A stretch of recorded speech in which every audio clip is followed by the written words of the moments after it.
Hello दोस्तों, स्वागत है आप लोगों का इन्फॉर्मेट एजुकेशन में। सो गाइस, मेरा नाम है रोहित प्रजापति और आज हम बात करने वाले हैं इकोनॉमिक्स के पार्ट 3 के बारे में, जिसमें हम डिस्कस करेंगे अबाउट कॉस्ट एंड प्राइस के बारे में। ठीक है, डेफिनेशंस होंगी, टाइप्स होंगे और भी कुछ कुछ बातें करेंगे जिसमें आपको काफ़ी कुछ इसके बारे में जानने को मिलेगा। So let's go. सो देखो यार, सबसे पहले कॉस्ट एंड प्राइस है क्या। ठीक है, कॉस्ट एंड प्राइस, कॉस्ट के नाम से आपको समझ आ रहा है किसी चीज़ के ऊपर, कोई सर्विस है या कोई प्रोडक्ट है, उसके ऊपर लगने वाला टोटल कॉस्ट। ठीक है, प्राइस क्या है, जो भी आप सर्विस या फिर कोई प्रोडक्ट बना रहे हो या कोई सर्विस दे रहे हो, उसे आप कितने में दे रहे हो या फिर उस प्रोडक्ट को कितने में सेल कर रहे हो, उसका प्राइस क्या रख रहे हो, ताकि आपको थोड़ा प्रॉफिट भी हो और आपकी जो ओवरऑल कॉस्ट लगी है वो भी निकल के आ जाए। ठीक है, सो इसी चीज़ के बारे में इस वीडियो में डिस्कस करने वाले हैं। सो थोड़ा और डीप डिक करते हैं। तो बात करते हैं cost. So cost refer to the amount of resources such as money. ठीक है, कितना पैसा लगा, कितना समय लगा, कितना लेबर लगा और कितना रॉ मटेरियल लगा।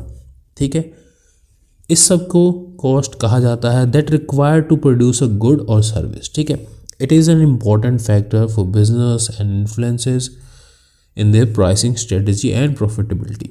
ठीक है, आगे बढ़ते हैं, बात करते हैं टाइप ऑफ कॉस्ट की। कई तरह के कॉस्ट होते हैं।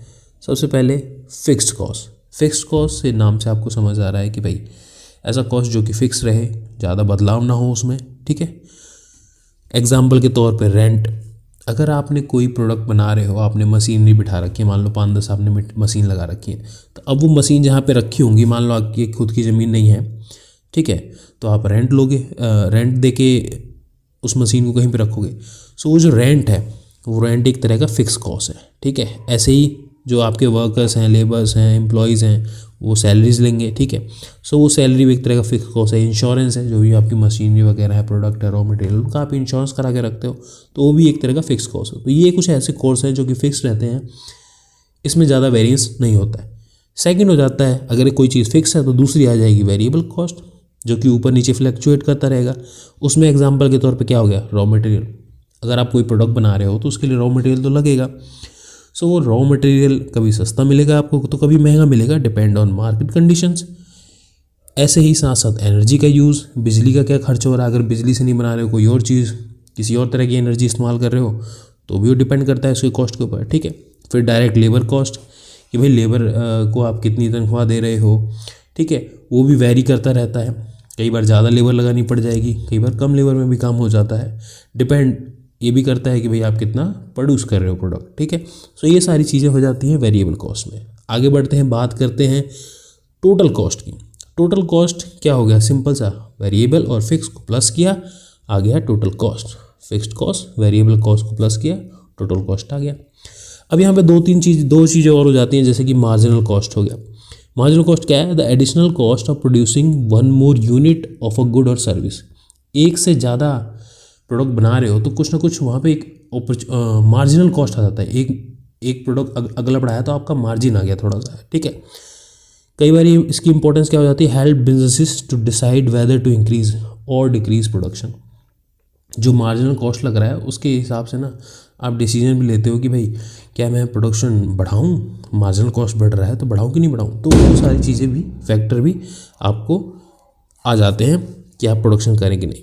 फिर आता है अपॉर्चुनिटी कॉस्ट।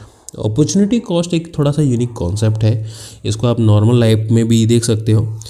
क्या है इसकी डेफिनेशन, देखो, the value of next best alternative that is foregone when a decision is made. ठीक है, example, if you decide to spend money on vacation, किसकी जगह, इन्वेस्टिंग की जगह, किसी चीज़ में इन्वेस्ट करना, real estate, gold, physical assets. ठीक है, किसी में इन्वेस्ट करने की जगह आपने उसको वेकेशन में खर्चा कर दिया। सो आपने खर्चा तो कर दिया, लेकिन अगर आपने उसको वहाँ पे इन्वेस्ट कर दिया होता, उसकी जो रिटर्न आती वो रिटर्न नहीं आई, वो एक तरह का अपॉर्चुनिटी कॉस्ट हो गया। कि आपके पास एक अपॉर्चुनिटी थी कि आप उसको इन्वेस्ट कर देते और उस पर एक रिटर्न मिल जाता, तो वो भी तो एक कॉस्ट ही है ना आपका, कि भाई आपको वो फ़ायदा नहीं हुआ। ठीक है, सो एक थोड़ा सा एक अलग तरह का कॉन्सेप्ट है। मेजरली ऊपर के जो 3 थे वो थे। ठीक है, आगे बढ़ते हैं, बात करते हैं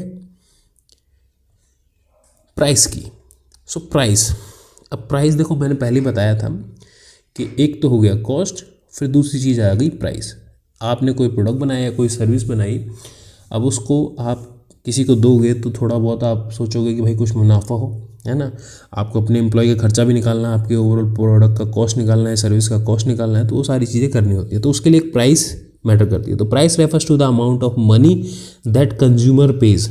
जो भी प्रोडक्ट कंज्यूम करेगा, जो भी कंज्यूमर सर्विस लेगा, वो उस सर्विस को लेने के लिए या फिर एक्वायर करने के लिए गुड और सर्विस को पे करता है, वो एक प्राइस होती है। Determined by various factors like including supply and demand.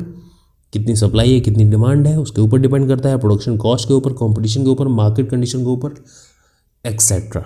कई सारी और भी चीज़ें आ जाती है। Relationship between cost and price. Simple सा रिलेशनशिप है, देखो। Price setting, market dynamics, price setting का एक रिलेशन आ जाता है। तो कॉस्ट एंड प्राइस को एनालाइज करके हम लोग प्राइसिंग तय करते हैं कि एक प्रोडक्ट का प्राइस कितना होगा। Business often set prices based on their cost, adding a markup to ensure profitability, blah blah blah. Market dynamics, ये भी एक अच्छा पॉइंट आ जाता है। Competitive markets can drive price down. अगर बहुत सारे कॉम्पिटिटर्स आ गए हैं मार्केट में, वो चाहेंगे कि भाई आपका जो कंज्यूमर है वो उनका कंज्यूमर बन जाए, तो उसके लिए क्या करेंगे भाई, सस्ता कर देंगे प्रोडक्ट को या सर्विस को, तो भाई आपको भी उसके कारण सस्ता करना पड़ेगा। तो ये मार्केट डायनामिक्स हो गए जिसके कारण आपको प्राइस ऊपर नीचे करने पड़ सकते हैं, ठीक है। ये चीज़ें आती हैं। तो ये सारी चीज़ें इस वीडियो में हमने डिस्कस करी। क्या चीज़ डिस्कस करी? Price and cost. अगली वीडियो में मिलेंगे और भी बहुत सारी चीज़ें डिस्कस करेंगे इकोनॉमिक्स का पार्ट 4। सो मिलते हैं अगली वीडियो में, तब तक के लिए नमस्कार, थैंक यू।